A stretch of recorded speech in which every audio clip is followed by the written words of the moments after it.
Yo, what's going on YouTube? Her Silent Ace here with a new deck profile for you guys. The deck I'm about to show you isn't the deck that I originally was going to profile for you guys, but I ended up selling that deck and the extra deck, so I ended up starting from scratch. And here's what I came up with. Funny thing is I ended up liking the new deck that I'm about to profile you guys a lot better. So, without further ado, let's just get into it. It is Formula Monarchs. So yeah, start off we have 2 lad.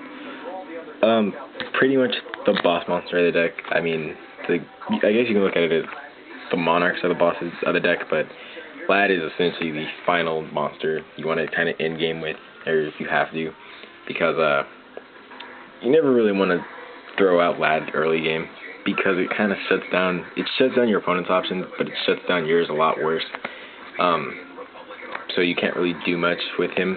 But once you have him late game, it just locks down your opponent because you've already shut down most of their options with a lot of your monarchs. So he just like seals the deal essentially. So it's amazing late game because they've already wasted a lot of their resources trying to get around your other things. So he just like I said, he just finalizes the whole deal with your monarchs. So 2 lad. Next we have 3 Caius, best monarch in the game. Obviously, probably the best tribute monster in the game right now, I think. Amazing monster. Like, don't really need to explain much on the Caius. So, 3 Ryza, next best monarch. You pretty much cut that Ryza early game if you can, because it just sets back your opponent 1 turn, especially if they don't set up huge that turn, or if they don't open with like the nuts. You just Ryza, then bounce back whatever they have, push, and then they're back to square one essentially. So it's just an early game push, at least I think so. One Mobius, since the priority ruling hasn't gone out yet, you can call priority with Mobius unless they warning you, so it just forces warning and stuff like that. It forces their resources out, so they can't really wait for you to push. Mobius kind of just like forces their resources unless they want to lose them at that point, which nobody wants to, so Mobius just forces plays like that. So only one. One Jinzo. Same thing with Jinzo as Mobius. It just forces plays or else they're kind of shut down at that point.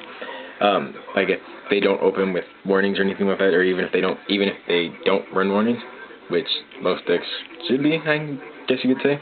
If they don't open with them, Jinzo shuts down that option. So he, opens up a lot of other options for like your monarch plays and stuff like that. It makes it safe for them to come out. But if they do have warning, they're gonna warning Jinzo, which saves your other plays for like Caius and stuff like that. So he's just another forcer essentially, like Mobius. One Dark Death Spirit. I love Dark Death Spirit, especially if they, like I said before, if they don't open up with warning, but they special summon a lot. Like I had a 6 Samurai match, and he opened I think double keys on Grandmaster and another card. And he swarmed the field with all 4 Samurai, and he'd gone second, and I had already had Treeborn Engrave and Dark Death Spirit in hand, and he didn't open up with any warnings. And second or third turn, I just Dark Death Spirit him, and it got rid of all his Samurais. So if they don't open up with any protection, Dark Death Spirit is amazing. Really good card. 3 Swap Frog. Obviously, the Dark Grapher of the deck, not really much explaining there. Treeborn. I don't like 3 cogs in hand, but 2's perfect because usually if you open up with 1, you can do your Swap Frog play, and the second one sits in the deck, so it's just amazing at 2. Perfect card. It's just broken in this deck. 1 Ronin Totem, obvious. 1 Fishborg. I don't like 2. Fishborg is perfect for your formula plays and stuff like that, and you can just spam it. Like I think I exhausted somebody's warnings on it. Like I had Fishborg Engrave and like 5 cards in hand, I think, due to Avarice or something like that, and I ditched to special summon Fishborg with a Treeborn on the field, and he warninged it, and I actually asked the judge for this ruling.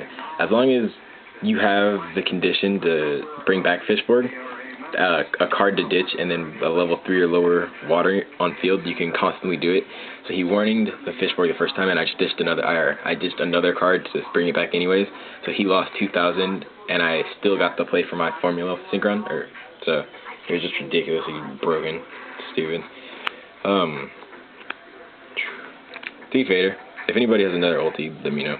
But Thief Vader, this card's ridiculous. Monster protection, and then it's a tribute for your monarchs. So it's a ridiculous card. Straight ends battle phase. It's not even funny. 1 Gores, same thing, and 1 Trag. Both just protection, obviously, because you don't run many traps in this deck. Then I also run the Undyne engine. At first I didn't like this, but it just makes the deck so much faster. It's unbelievable. Like, I can't believe how fast this makes the deck. It's insane. Like, I just really can't believe it. Then 2 controllers. I know people like to remove this with the lure, but a level 3 vanilla tuner is just too ridiculously good. Especially with like the Treeborn plays.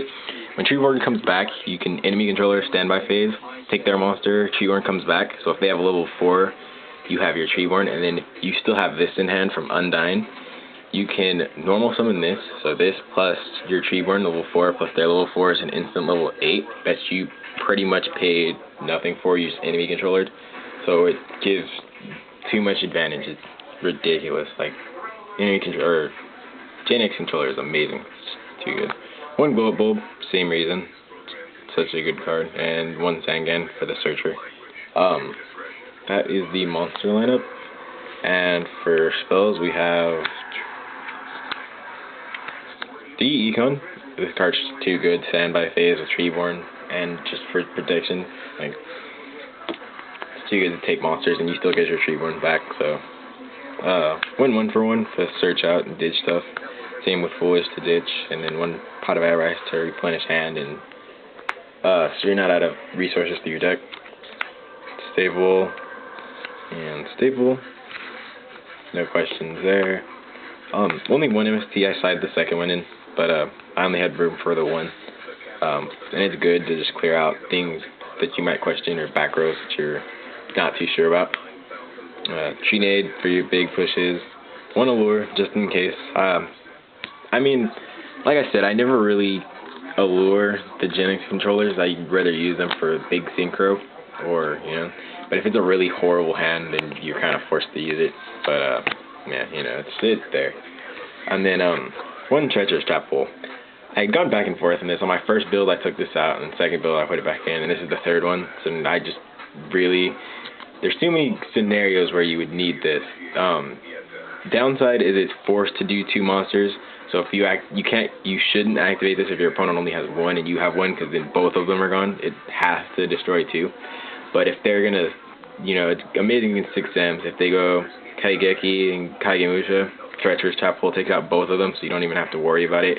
Or if they swarm, like any deck that swarms just takes out 2 of their monsters at a time, so it sets them back really badly. The pros on this card I think are a lot better than the cons, so it kind of outweighs itself.